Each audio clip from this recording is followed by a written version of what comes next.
Community to Community's vision is development with dignity. No shame, no pity. We amplify dignity and progress led by the people of Petigov. In a world too often defined by headlines, something incredible is happening.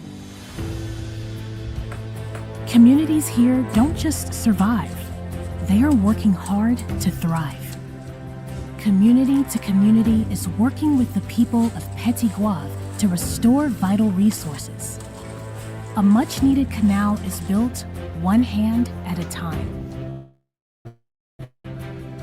Roads are carved into a mountain with simple tools, bringing safe passage to their children and elders. This is development with dignity. And while access to continuous healthcare is saving lives, trees planted today will nourish future generations. Each person is building, planting, and teaching. We are not the heroes. You are.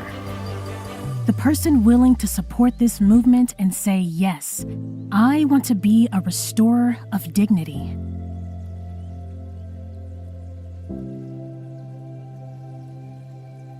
Join Community to Community.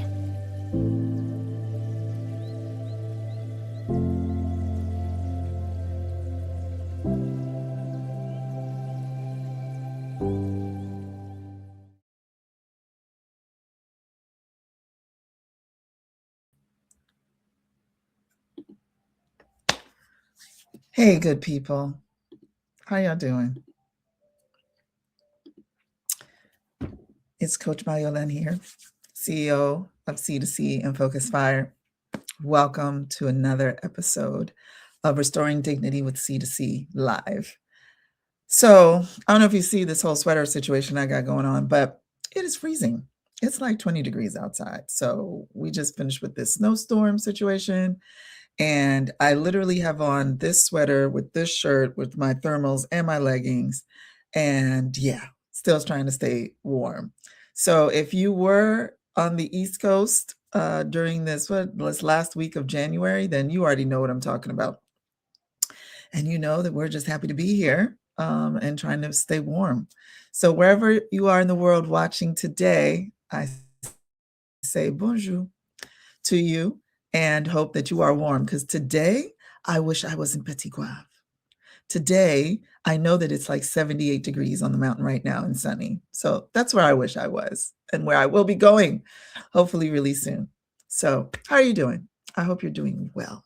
So I want to say that we're taking a journey. Last week, I shared that we're going to really unpack this 15-year journey that C2C has been on, that I have been on, our partners, and how it's reframed us, how it's changed us, how it's taught us to think about giving, being generous, shifting our minds from not just poverty, but vulnerability, and how we may not have all been poor or have experienced poverty, but every one of us has been vulnerable. I don't care what socioeconomic status you are, what gender you are, what color you are, what ethnicity you are, what religion you are. Every one of us has at some point in our lives felt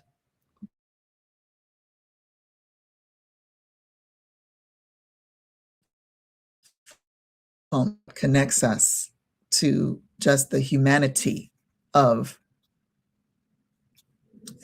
everybody on earth, really. Just everybody on earth is connected by that, being vulnerable, whether it was when you were a kid or in junior high or in high school or you're a senior. It doesn't matter. We've all felt vulnerable at some point in our lives. And I say this because I remember being in a meeting with Responsable Jean, and this was one of the first times we were in a partner meeting with other folks, because I engage with him regularly every week for our weekly meeting. And one of the questions that was asked at the end was, how does it feel for him? How does he engage with working with people in abject poverty?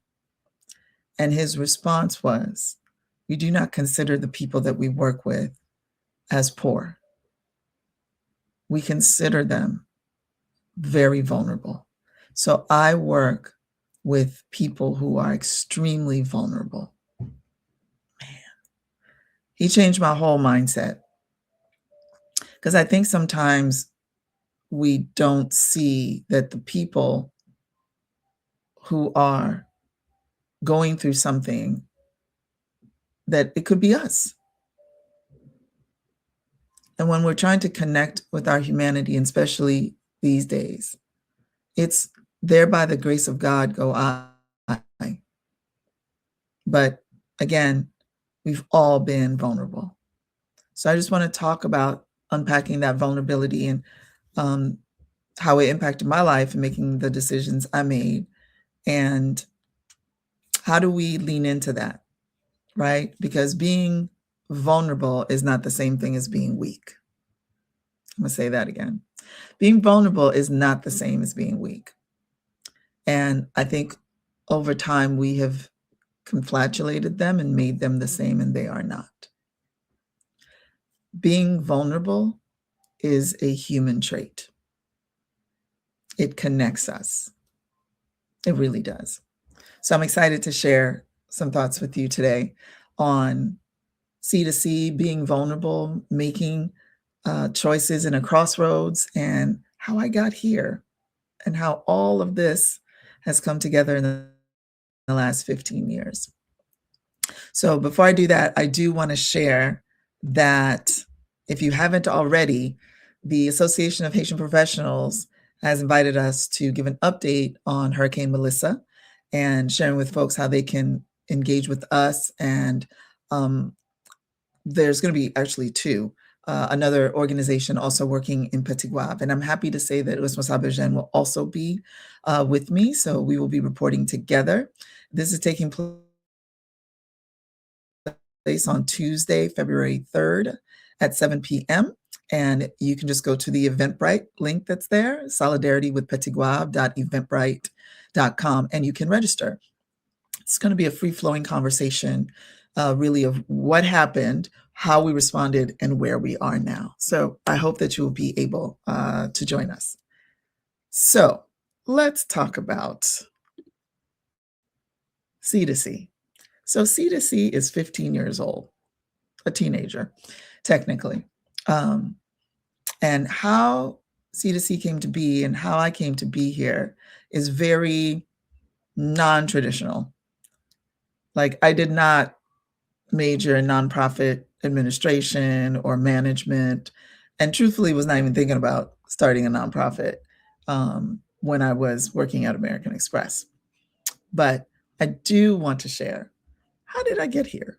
And maybe this story resonates with you. Maybe you are thinking about making some changes and making, how do I say, a decision that you know is going to not just change your life, but those around you and those you're called to serve. So this is how we went from an earthquake to an ecosystem. It's really a journey of partnership, dignity, and transformation in Haiti. So on January 12th, 2010, my life literally changed forever. And it changed because it was a normal day in January and nothing abnormal was supposed to happen. But for me, that day, a 7.2, I'm correcting this, 7.2 magnitude earthquake struck my country, devastating the nation and calling the world to respond. The tremors were felt far beyond the island. They reached to the hearts across the globe, including my own. And I remember sitting there thinking, I suppose I could write a check just like everyone else. But that's not what I felt in my soul and in my spirit and in my body. I thought about my dad. I thought about our family in Port-au-Prince, in Jacmel, in Petigov, and I was like, that's not going to be enough for me. In the aftermath of the earthquake, amid the chaos and the humanitarian response, one thing I felt was ringing true. A simple truth emerged out of this, and that's the people didn't just need relief, they needed dignity. And I say that because oftentimes when a disaster happens, people are relegated to victims, right? But in truth, what happened was that every neighbor, and there's a film school that's actually in Jacmel, they were the first responders. These young people grabbed every camera that they had and they went all over the country documenting what happened. They actually ended up also creating a way for people to find each other, right? So it is true that necessity is the mother of invention, right? So as a result of this, we don't often get the credit, but it was neighbors helping neighbors. It was the people across the street running to see their neighbor's house that was collapsed, digging them out of the rubble before any international folks touched the shores. Haitians were helping Haitians. Neighbors were helping neighbors. Whether it was, you can sleep over at my place because clearly your house is unstable. I can help get you to the hospital. I'm a nurse. I'm a doctor. I can tend to your wound. This was happening way before anybody showed up. So the call wasn't just for aid workers or supplies. It was for someone willing to see beyond the crisis, to recognize the strength and potential of this nation and to walk alongside its people in rebuilding. So as I've said in my origin story, my signature story of how I came to be here, I just was so incensed that the people had quickly been turned into poor people, therefore not requiring respect or kindness or dignity. And I was shouting to the TV like somebody needs to go. But what came back to me was, you go. And I wasn't the only one that answered. There were other people that were moved as well, because they knew that the response may not be respectful. They knew that the funds may not get to the people that they said they were going to go to. So I, along with several others, heeded the call. So there's a difference between calling and qualification, right? So the response, not the most qualified, not the most prepared, but willing to listen and to obey God. That's the crossroads that I was at. Amongst all the noise, I heard, you go. And even though I had a list of reasons why I was not qualified, why I should not go, I submitted and I went.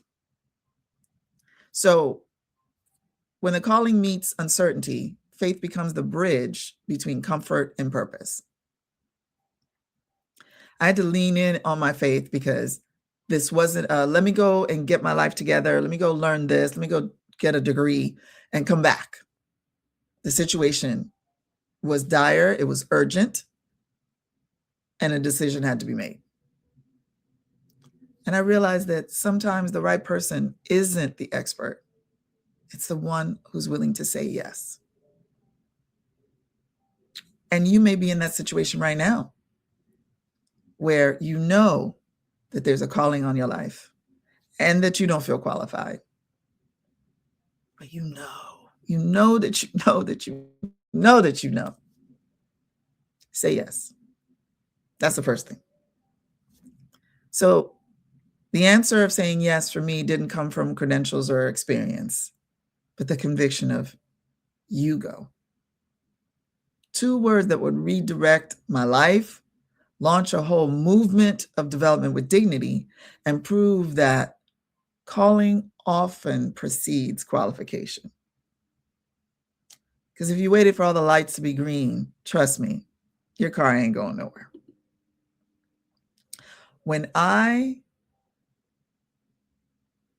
sat there and let that sink into me, you go, on January 12, 2010, things didn't happen immediately because I still doubted myself days and weeks after.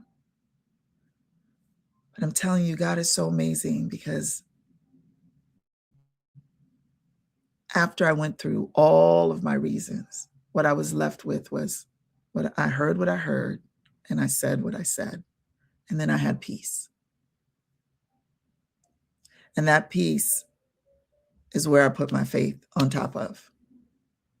So walking away from a successful career at American Express wasn't a decision I made lightly. It was literally a leap of faith, trading security for significance and comfort for calling. I cannot express to you what it feels like when you wake up in the morning knowing that there's a reason why you're here. And I know I'm not the only one. I know that there are people like, why am I here? What am I supposed to be doing?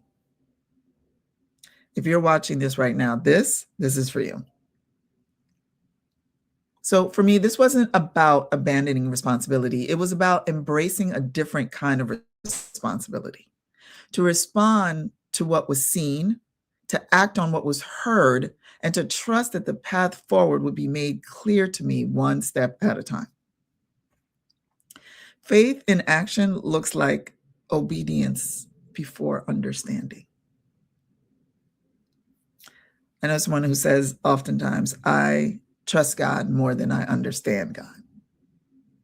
And sometimes that's a challenging relationship until you realize that in the trust will actually come understanding. That is why you submit to the process, because as you're walking, as you're on the journey, some things have to fall off so that some things can come on. That is revelation. It looks like saying yes when the outcome is uncertain. It looks like leaving what you know to discover what you are meant to do and to be. There's not a day that I wake up and regret. I absolutely could have stayed in my cubicle. I absolutely could have written a check. I could have done that. And that would have satisfied me, but it wouldn't have fulfilled me. And I'm telling you, the more you do not heed the call, you'll be the same. You'll be satisfied, but you won't be fulfilled. And I know you want fulfillment. Who doesn't? So where did the partnership begin? It began in Petigov because this is where my dad would take me when we would go to Haiti. This was his hometown. Beautiful coastal town, amazing food, amazing people. So I knew that's where I was called to go. And interestingly enough, it became the birthplace of something extraordinary. Not because it was chosen strategically, because again, no degree, no plans on going to TWAV in 2010, but because relationships were formed authentically. It wasn't about swooping in rather in with solutions. It was about showing up, listening deeply, and asking, what do you need? What do you dream of? This was how I came on the humble, because I know the people in my country are so used to people with a savior complex coming in to save them, coming in there to teach them how to be human. And oftentimes, those same people end up hurting us and taking from us way more than they promised to give. So in Petigov, the foundation was laid. not out of concrete and steel, but of trust, respect, and mutual commitment with our partner communities, APHD and ODCP. They took a chance on me because I'm sure that they were thinking I was going to be just like every other NGO, nonprofit that had come through Haiti. And I have to tell you, it's one thing to try to rebuild a broken piece of wood, a chair, a table. It's another thing to try to heal broken people who've been repeatedly hurt, who've been repeatedly exploited. It is humbling. And for me, Petigov is like sacred ground now, because that's where the partnership began. My life may have been changed here on the 12th of January, 2010, but it was reborn there. So the change for me was changing my mindset about this calling, about going from relief to relationship. So relief is, I'm going to do for you what I think you need. Relationship is, let's talk about it. Let me listen to you. Let me ask you the questions. Let me hear you say the things that you need, and let us work together. Because it's not this. It's not me looking down on you. It is us looking at each other. Because again, who am I to believe that I'm better than you? I will tell you, in these past 15 years, these folks have helped me to grow and mature in ways I would have never imagined. And that was because we're in relationship. And that is what C2C is built on, relationship. That's why we're different. Relief meets immediate needs with compassion and urgency. Relationship is building trust through presence, listening, and partnership. You do that for 15 years, and what you get is restoration, empowering communities to lead their own transformation. I am here on this 20-degree day, freezing here. My feet, the draft that's coming in here right now is making my toes go like this. But while I'm talking to you right now, trees are being planted. A canal that was overflown with debris from Hurricane Melissa this past October is being cleaned out right now. If it was these folks waiting for me, then they'd be waiting. But that's not what you do in relationship. You empower the other person.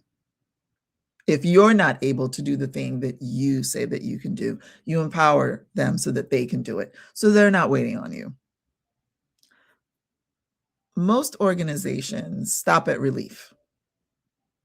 They will give a little bit and then they go, which is why relationship then does not happen.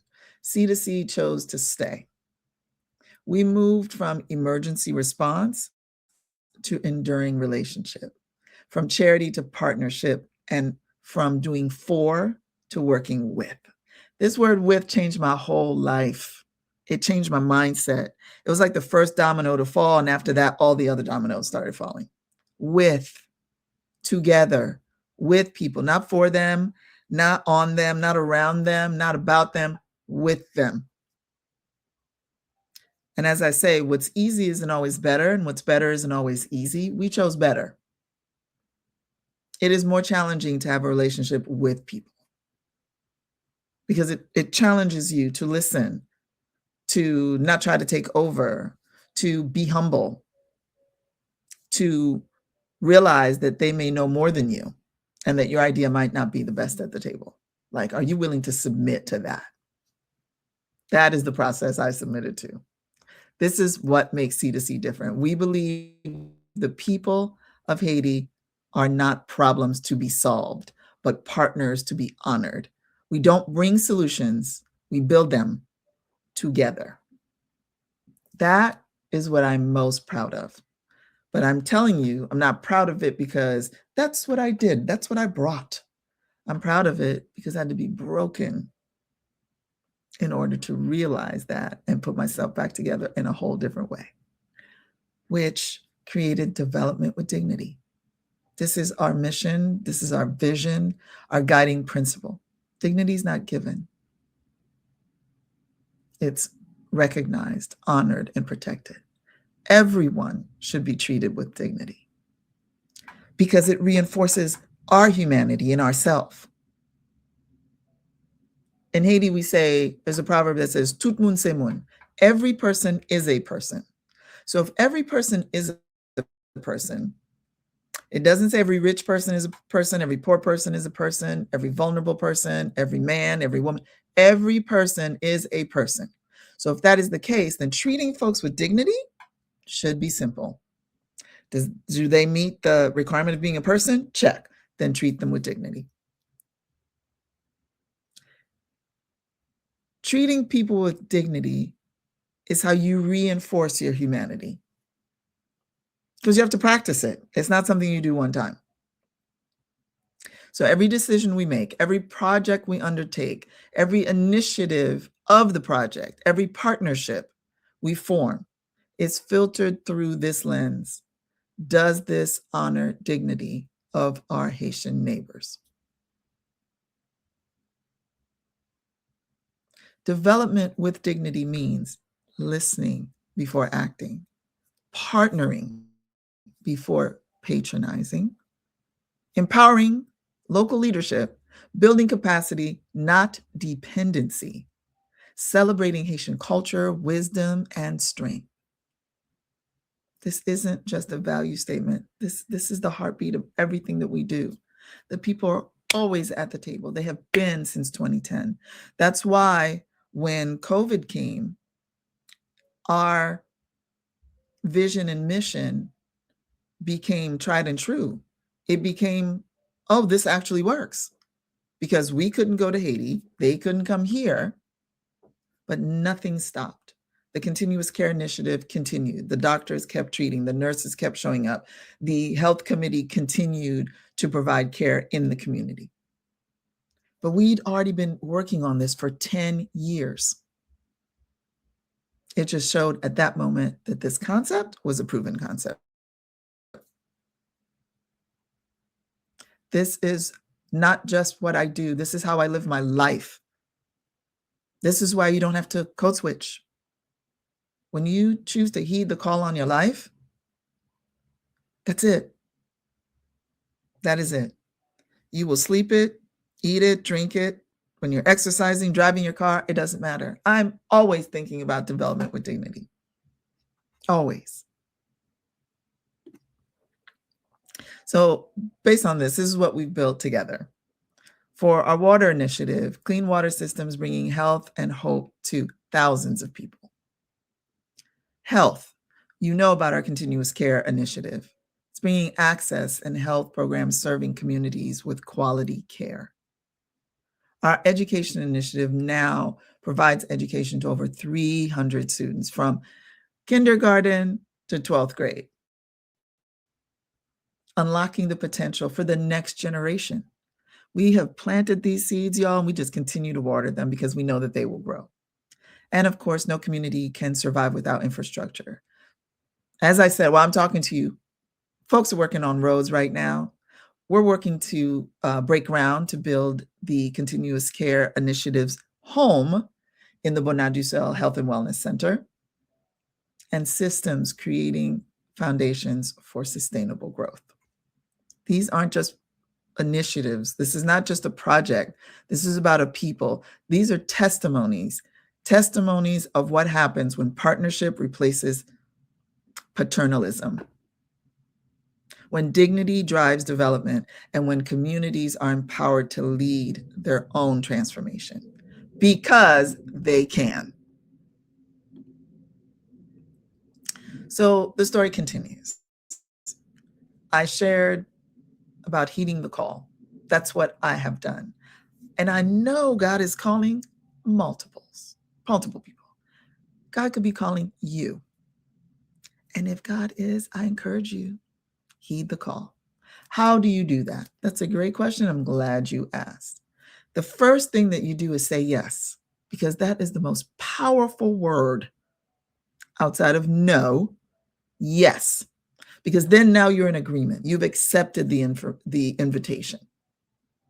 The second thing you do is get around other people who have heeded the call on their life and are living in their calling. Because you want to be around those people. Just osmosis alone is going to inspire you. But they're the folks that are going to help you to know how to do that.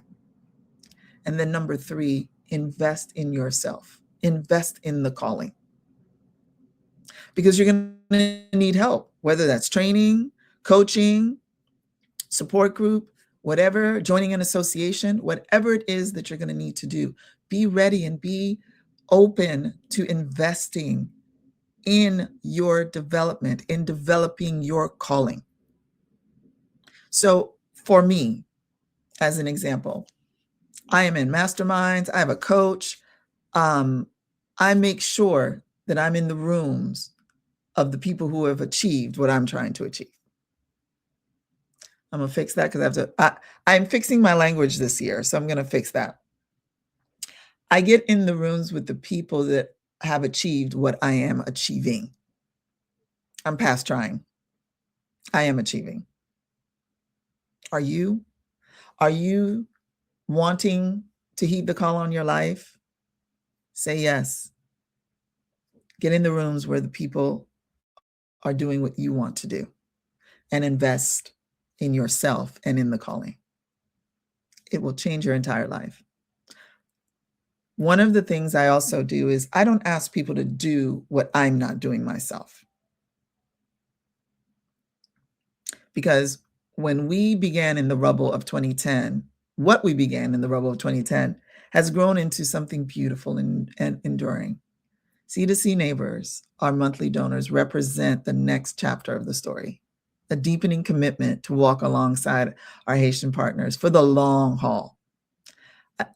I launched the C2C Neighbors campaign in 2014, and I became the first C2C neighbor. So I'm inviting you to consider becoming a C2C Neighbor monthly donor.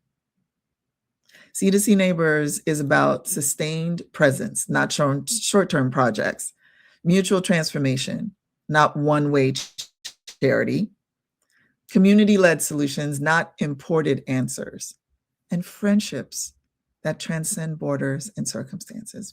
We family now. We have laughed, cried, disagreed, argued, hugged up on this mountain. We've cooked together. We've cleaned up together. We've been sad together. We lost people together. We saw babies being born together. This is what community is. And this is what neighbors do for each other. You can't have a community without neighbors. You cannot. You can just have people living on a block. But the moment you say, hey, can I borrow a cup of sugar? Hey, I'm going to the store. You need anything? Hey, I'm going to be away. Can you pick up my mail? Or, hey, are you going to be away? I'll pick up your mail for you. I'll watch your dog. Now you're a community. So the earthquake brought us together, but it's the relationship, the shared vision of moving forward that keeps us together. So I encourage you. The story's still being written. This is my life. And it's the best life. If I could have chosen it, I would have. But I thank God, like they say, when you want to make God laugh, show him your plans. I am so glad I said yes to this calling in 2010. I'm glad that I've gotten to live long enough to see what I would have missed if I had said no.